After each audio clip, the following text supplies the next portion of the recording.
সম্মানিত ভাইরা আমার, আল্লাহ তাআলার কাছে চারটি বাক্য সবচাইতে প্রিয়। আল্লাহ রাব্বুল আলামিন কোরআনে কারীমের ভিতরে বলেন, ফাযকুরুনি আযকুরুকুম ওয়াশকুরুলি ওয়ালা তাকফুরুন। তোমরা আমি আল্লাহকে স্মরণ করো, আমি আল্লাহ তোমাদেরকে স্মরণ করব। আর তোমরা আমার নিয়ামতের কৃতজ্ঞতা প্রকাশ করো, অকৃতজ্ঞ হয়ো না, আল্লাহ রাব্বুল আলামিন বলেন। এজন্য আমরা বিভিন্ন সময় আল্লাহ রাব্বুল আলামিনকে বিভিন্ন নামে আমরা ডাকি, আহ্বান করি।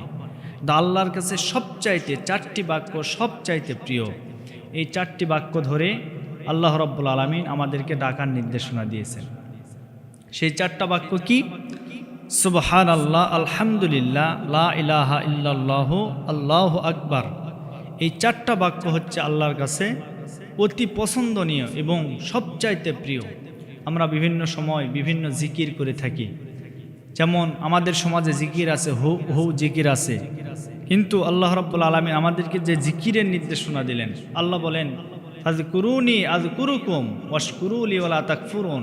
তোমরা আমাকে স্মরণ করো, আমিও তোমাদেরকে স্মরণ করব। তো এখানে যে স্মরণের কথা বলা হয়েছে, আল্লাহ রাব্বুল আলামিনকে আমরা বিভিন্নভাবে স্মরণ করে থাকি।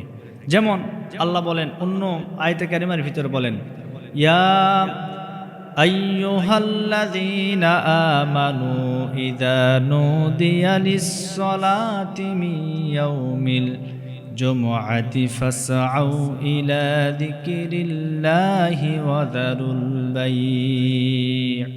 আল্লাহ রাব্বুল আলামিন বলেন, ওহে যারা ঈমানের দাবি করো তাদেরকে বলছি, তোমরা যখন তোমাদের কর্ণকহরে আজান প্রবেশ করবে তখন তোমরা কি করো? ফাসআউ ইলা যিকিরিল্লাহি ওয়া যারুল বাই'।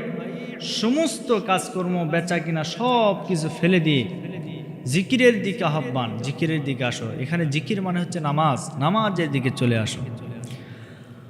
অন্য আয়াতে কারিমার ভিতরে রব্বুল আলামিন আরও বলেন যে এই জিকিরটা হচ্ছে, স্মরণটা হচ্ছে আল্লাহর আইন।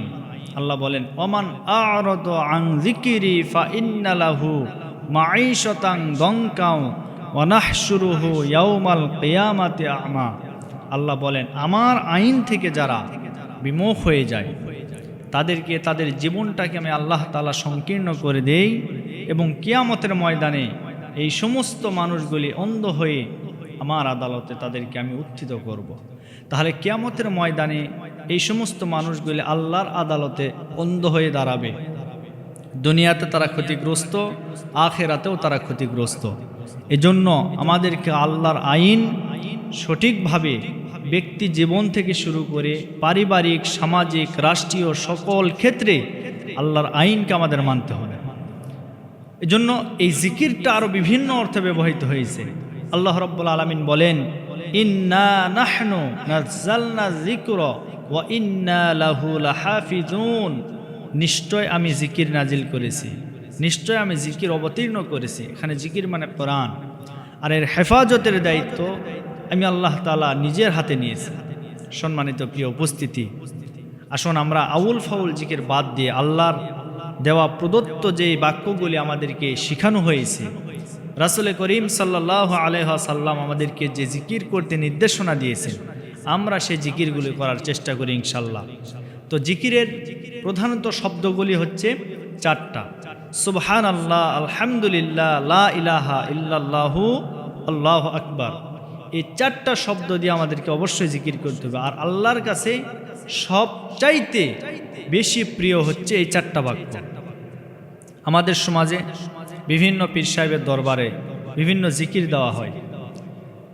কেউ আবার বসেন বসেন বৈশা যান, এই সমস্ত জিকির বলে সমাজের মানুষদেরকে চালায় দিচ্ছে।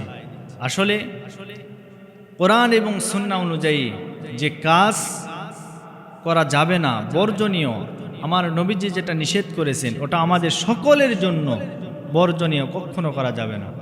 আর কোরআন সুন্নাহ মোতাবেক আমাদেরকে যে নির্দেশনা এসেছে ওই নির্দেশনা অনুযায়ী আমাদেরকে আমল করতে হবে, তাহলে আমাদের নাজাত, তাহলে আমাদের মুক্তি। এজন্য আমরা এই চারটা জিকির করার চেষ্টা করব। আল্লাহ তাআলা আমাদেরকে আমল করার তৌফিক দান করুন। আল্লাহুম্মা।